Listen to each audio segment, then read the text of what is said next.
From Twitter, at C. Irwin Wyatt asks, do you think the poorly written indictment was intentional and part of a local conspiracy / cover-up?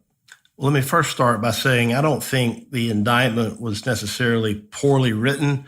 I think that it should have alleged a date in February when the statute of limitations would have begun to run. It simply says that the crime was unknown until February of this year. Now, speaking about Bo's indictment, I don't think it was necessarily poorly written. I think it should have alleged a date in February of 2017 when the crime became known to law enforcement. It simply says the month of February. I think it should have been more specific than that. But other than that, I don't necessarily believe that the indictment was poorly written. Now, when you talk about Ryan's indictment, I do think there was some deficiencies there. I think it should have been more specific in how it alleged that Ryan used his hand to commit murder. I've always said that it should have been more specific. They should have alleged how he used his hand to commit aggravated assault, how he used his hand to commit murder. As to the second part of that Twitter question, I am not at all prepared to accuse anybody of any intentional misconduct or conspiracy or cover-up. I do think there's some things that need to be investigated more thoroughly, like what exactly law enforcement knew and when they knew it. That's an investigation that most definitely needs to happen. But I'm not at all prepared to accuse anybody of any wrongdoing regarding any aspect of this case at this point. That would be a very serious accusation, and it would be entirely inappropriate to make such an accusation without some solid evidence to back it up. At C. Crane 786 asks on Twitter, is Bo really out free with no restrictions? Yes, Bo is out on bail. And as far as restrictions are concerned, that would be bond conditions. Typical bond conditions are things like, while you're out on bail, don't break any laws, don't use alcohol or take drugs without a prescription, things like that. But for the most part, he's free to live his life as he sees fit while he's out on bail. Ela Murata asks, when can we expect a trial for either Bo or Ryan? Well, that certainly is a good question, and one that unfortunately I can't answer. My crystal ball is very unclear at the moment. Dusty has told us about people in the Irwin County Jail that have been waiting for a trial for years. So when you have a case that has as many moving parts as this one has, there's really no way to know, bearing in mind that it's probably going to have to be moved outside of Irwin County if, in fact, there's going to be a trial. And that, in and of itself, is going to necessitate a certain degree of delay, because you have to keep in mind you've got to house the judge somewhere else. You've got to house the prosecutors. You've got to house the defense team. You may have to put witnesses up in some type of lodging. You've got law enforcement that has to be moved to deal with the security issues in terms of transporting a prisoner. And so the fact that the trial will undoubtedly take place somewhere else means that it's going to, in all likelihood, take a while. If I had to guess, and it is simply a guess, I would say roughly a year. That's about as close as I can get to reading the tea leaves. But again, if I had to guess, it would be about a year. Now, if it turns out that Bo is no longer a cooperating witness, all bets are off as to when his case may go to trial, because he's in a different judicial circuit. He's not a co-defendant to Ryan. He has separate charges in a different county. And if his counsel feels like he may have certain defenses, like a statute of limitations defense now, they could file what's called a demand for speedy trial, and that could speed things up quite a bit. But if Bo is a cooperating witness, then the disposition of his charges would not take place until after a trial in Ryan's case, whenever that may be. Bianca McNeese asks, why does the court have to move? Is it more cost-effective to bring a jury in from elsewhere, or is that the law? Well, the answer is that a change of venue, whether you move the trial to another place or you bring a jury in from another county, neither option is very cost-effective. And judges do not like to forcibly relocate jurors. In other words, if you were to bring someone from, say, the Atlanta area and tell them that they had to come and live in Irwin County in a hotel or a motel for a week or 2 or 3 weeks, however long it might take to try this case, that's not going to be a happy person. And jurors are always inconvenienced by having to serve. But the last thing that you want is a jury that is from another location that doesn't live there, and you've basically forcibly uproot them from their homes, their lives, their families, and make them come to Irwin County. So bringing a jury in is an option, but it's not one that judges like to use. So in all likelihood, the trial would be moved to another county, and that means the judge, the participants, the defendants, the lawyers, everybody has to go to another location. And the law says that it has to go to a county that has similar demographics to Irwin County. There's plenty of places around Georgia that could happen. You don't have to go very far outside of Atlanta, just maybe 30 or 40 minutes or so. And there's lots of rural counties that have relatively similar demographics to Irwin County. So where the trial would take place is anybody's guess, but there's lots of places in Georgia that are very rural and would be similar in terms of demographics to Irwin County. Hey, Payne. My name is Cassandra from Oxford, Mississippi. I'm a big fan of the podcast. Really have been following it since the beginning. My question is, since this podcast is coming to a close, are you feeling a little bit more like you've resolved this case? Or are you feeling a little bit sad that this is coming to a close? Keep up the great work. Can't wait to hear the rest of the season. It's definitely a bittersweet feeling. For the past 2 years now, all I've been doing pretty much every single day has been trying to figure out what happened to Tara. I've talked to hundreds of people, been to Osceola more times than I can even count, and it's just been an overall very intense experience. On the bright side, I do think that we've made some serious progress in the actual case. You know, when the podcast first started, we had no idea what happened to Tara. And now, almost a year later, there's been 2 arrests, and a much clearer story is emerging about what likely happened to Tara. So in the last 2 episodes, we're going to do our best to get all the truth out there. And from that point forward, our goal is to let the justice system go to work. Obviously, in the event of a trial for both Ryan or Bo, we'll be there recording, and the podcast will cover that. But after episode 24, we want the system to go to work. But we'll always follow any major developments in the case, all the way down to the verdict. We're also in the beginning stages of season 2 of Up and Vanished on a whole brand new case, and we're very excited to share more with you guys in the near future. If you were listening to The Girl on the Train on Audible, you'd feel things, like the hair raising on the back of your neck, or goosebumps. That's because with an Audible mystery performance so powerful, you can feel the suspense. Start a 30-day trial, and your first Audible book is free. Learn more at audible.com/up. Audible has the best audiobook performances, the largest library, and the most exclusive content. Audible has something for everybody. It carries titles in business, classics, fiction, mystery, thrillers, sci-fi, and fantasy, you name it. If you like podcasts, then you'd love an audiobook from Audible, and it's super easy to access. Audible has an app that makes listening to Audible titles better than other formats. In the app, they have different channels with exclusive originals, short stories, and comedy, plus the best of news and podcasts. And navigating couldn't be easier. With their speed control, you can listen faster or slower, and their apps work for iPhone, iPad, Android, and Windows phones. And unlike a streaming or rental service, with Audible, you own the books. So, if you're looking for a powerful audio experience, look no further. It's at Audible. Going to audible.com/up and start a 30-day trial, and your first audiobook is free. Just go to audible.com/up.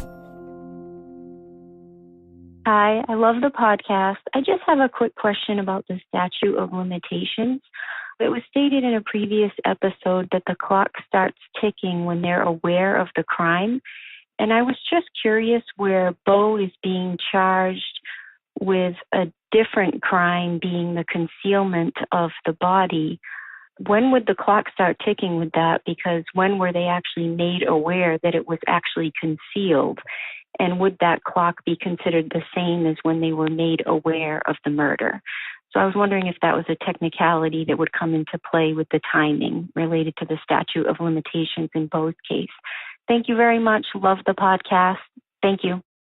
It should be noted that there is no statute of limitations whatsoever for murder. So that's not even an issue for Ryan. If law enforcement, however, had any knowledge back in 2005, for example, of Bo's involvement in this, then Bo may very well have a complete defense. We know from episode 22 that law enforcement at least had some information about the pecan orchard. They had information about Ryan. They took statements from witnesses. So if I'm representing Bo, I'm going to dig deep into that issue and I'm going to find out what they knew and when they knew it.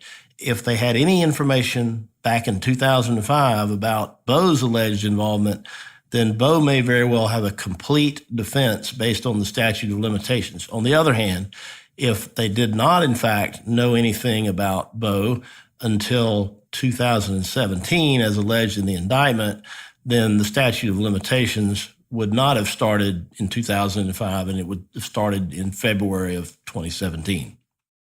Hi, I'm Kim from Asheville, North Carolina, and I love the podcast. I just started listening a couple weeks ago, and I've finally caught up. My question is, why did Tara's family not participate in the podcast? I have listened to other similar podcasts, and the families have participated, so I was just wondering why none of them have participated in this podcast. Thanks. In the very beginning, I reached out to Ocilla Police Chief Billy Hancock, and we met in person before I even made the podcast. And he sort of acted as a line of communication between me and Tara's family. He told Tara's family about the podcast, and they gave their full support. But over the years, they've been through a lot, more than I can even imagine. And it was just too painful for them to be involved in something like this. But they expressed that they will support anybody who wants to find out what happened to Tara. I did see her parents in the courtroom on the day that Ryan Duke was arrested. And they also stated that day that they still want some more privacy and some more time to heal. So I'm going to respect that, but I hope that one day soon we'll get to sit down and talk.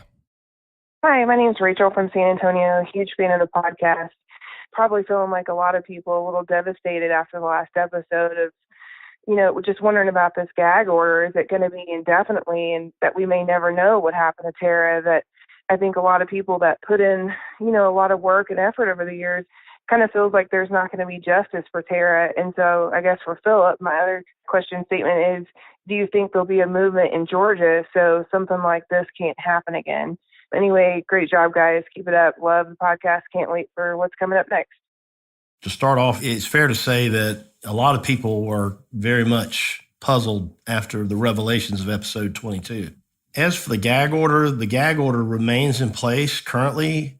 It is being challenged in the appellate courts, actually in the Supreme Court of Georgia, by media organizations because they believe that even the amended or loosened gag order, if you will, is unconstitutional. So that issue has been raised and it's been filed with the Georgia Supreme Court, I'm told, by one of the attorneys representing one of the media outlets. But if the trial occurs anytime within the next year or so, in all likelihood, that would occur before the Supreme Court might take up and rule on the issue of the gag order. So in all likelihood, the current gag order is going to stay in place until the duration of both cases. And the caller's reference to something like this won't happen again. Well, you got to keep in mind, we still don't know what this is. We know from episode 22 that local law enforcement, at a minimum, knew something about the pecan orchard, knew something about Ryan, took statements from witnesses, and according to the revelation in 22, it was passed on to the GBI. Now, that in and of itself warrants an investigation to find out what this is. If it's a situation where the left hand didn't know what the right hand was doing, well, that's one thing. If it's something more nefarious, which I prefer to believe that it's not, but again, an investigation is warranted. If it turns out to be something more nefarious, then I would fully suspect that the appropriate remedial actions would be taken against anybody that may be involved. But it's important to remember not to put the cart before the horse. We learned some things that were certainly shocking in episode 22, but it's something that is going to have to be fully investigated one way or another. But whatever happened back in 2005, whether it was a simple mistake, if it's an honest mistake, if it was negligence, or whether it was even worse, something like corruption, it's going to need to be investigated because we have to find out where the breakdown occurred and why. And I would fully expect that once that question is answered, then whatever remedial measures may be necessary would be implemented. Hey, Payne. I'm a big fan of the podcast, and I was just wondering if Ryan has gotten a new attorney or if he's still using the public defender. Thanks. Ryan Duke is still using his state-appointed public defender. His name is John Mobley. I am kind of surprised that no big hotshot attorney has reached out to Ryan Duke or his family in such a high-profile case, but that could always change when it comes time for the trial.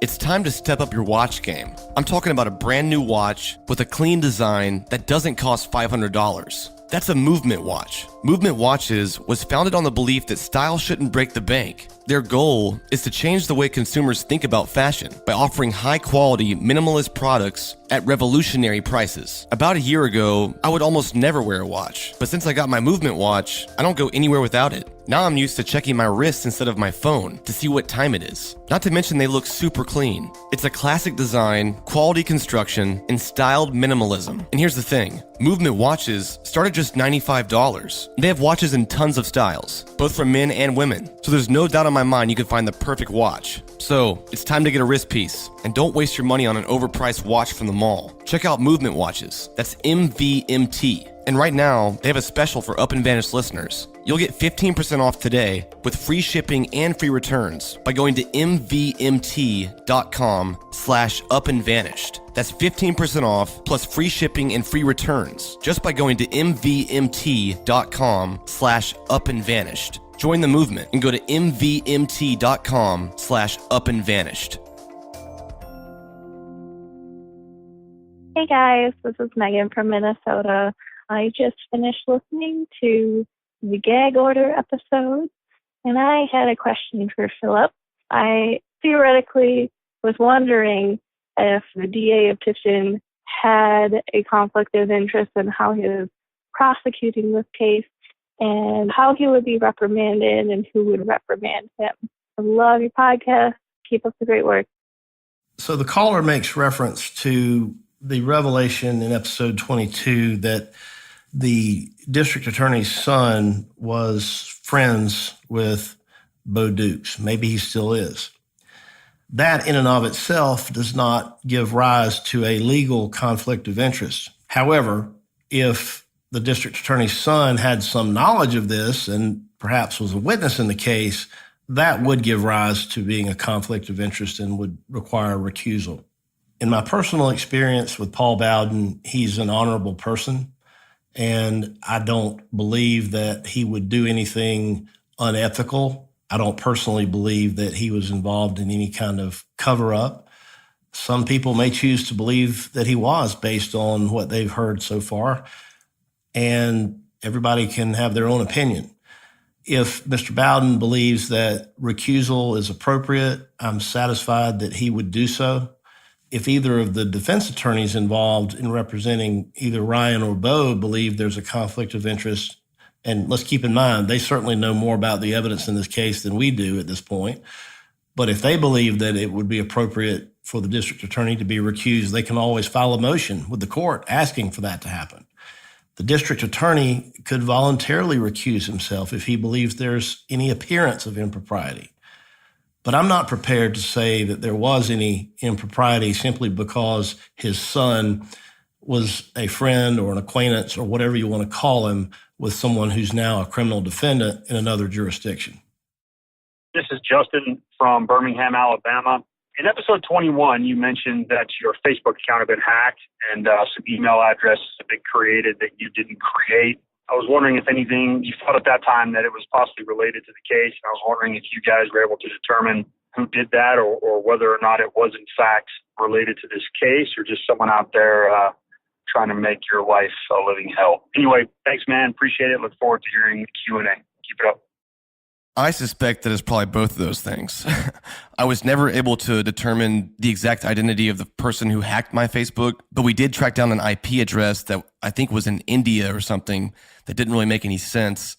The only reason I thought that it was related to the case was because somebody had made 2 fake Yahoo accounts, and one of them was called upandvanished@yahoo.com, and that was directly linked to the person who hacked my Facebook. So I'm convinced that whoever did it at least knew about the podcast and was trying to disrupt my life a little bit. But we got it back, and hopefully it won't happen again.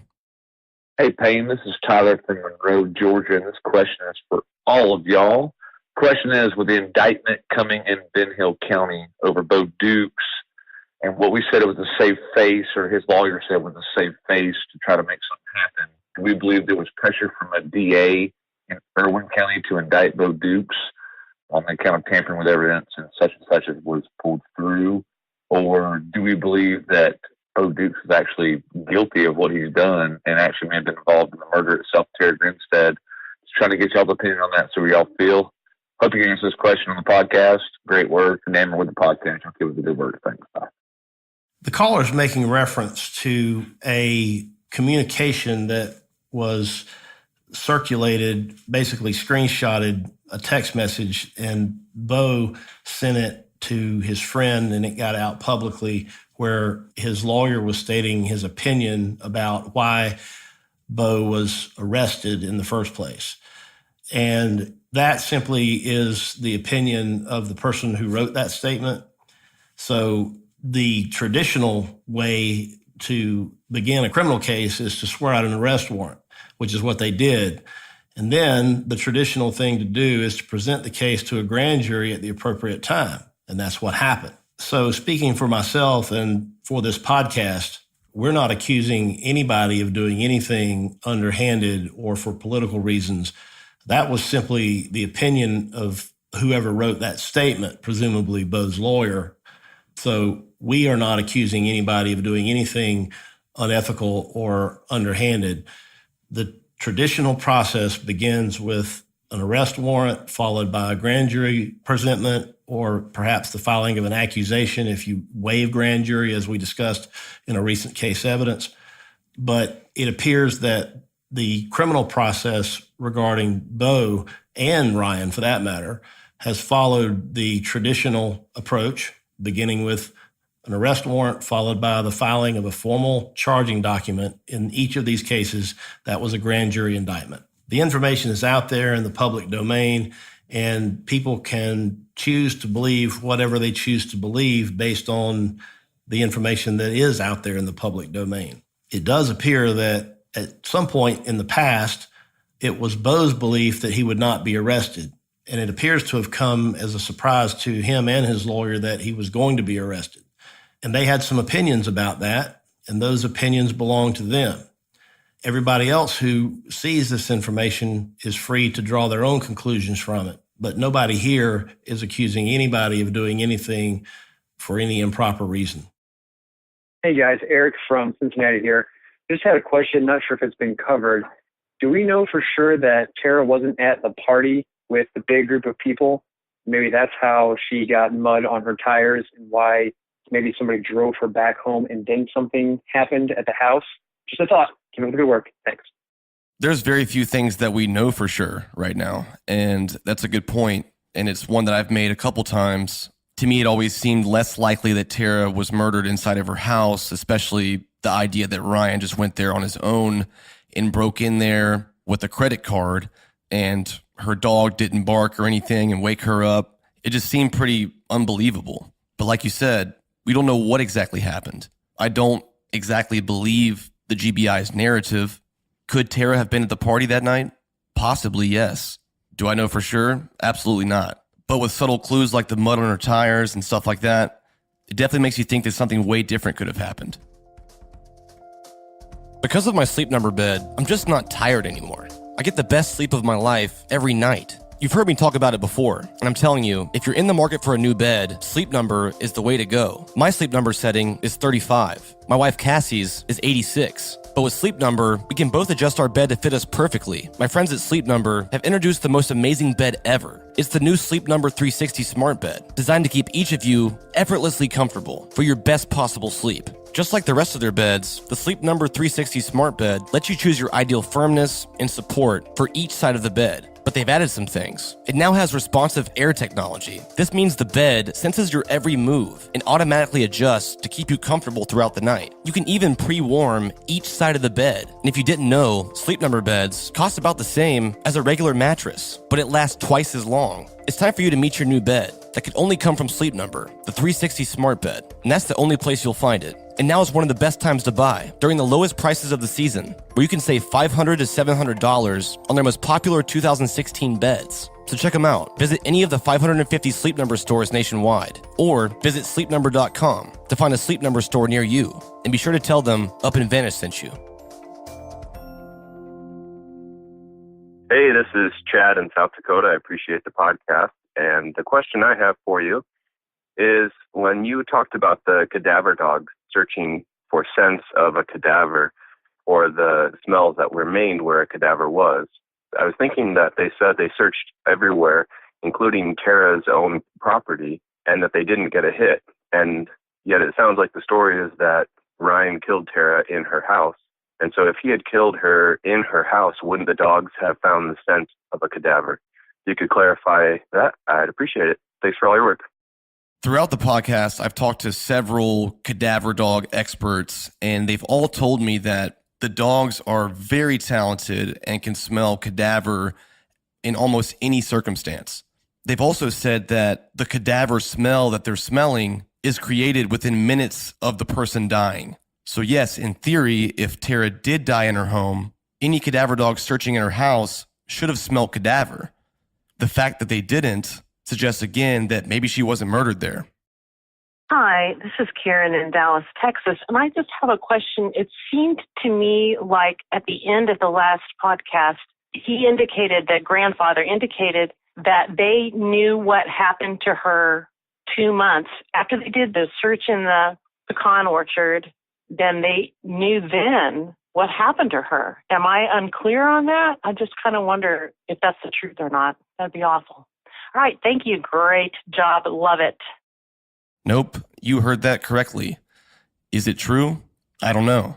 But if it wasn't, why would he make that up? Hi, Payne. Hi, Up and Vanish team. This is Maddie out of New York City. My question is, Payne, if you will stop at nothing to find the truth, then why are there only 2 episodes left? I, and evidently many people, think that if you hadn't asked so many questions in the first place, that we might not even have charges against anyone at this juncture. So if the potential insinuation is that there's an ulterior motive for the prosecution to pursue the case in a certain way, do we not need an independent and sort of removed line of questioning now more than ever? Or is this an attempt on your part to sort of step back and respect the process and let it run its due course for some time? Absolutely love the podcast, support you guys through and through, and thanks. By the time it's all over in the next 2 episodes, we will have covered a whole bunch of information, and I'm going to put all the cards out on the table. But like you said, at a certain point, I want to respect the process and let it unfold how it's supposed to. I think it's always important to question what you're hearing and seeing, and if there's hidden truth, it needs to be told. I feel confident that by episode 24, we will have covered all the important factors where this case currently stands. Thanks for listening, guys. Today's episode was mixed and mastered by Resonate Recordings. If you want to improve the quality of your podcast or start a podcast of your own, go to resonaterecordings.com and get your first episode produced for free. This episode was recorded at Industrious Atlanta, Ponce City Market. For $250 off your first month's office rent, visit industriousoffice.com/vanished. And be sure to stay tuned for case evidence next Monday. Thanks, guys. I'll see you soon.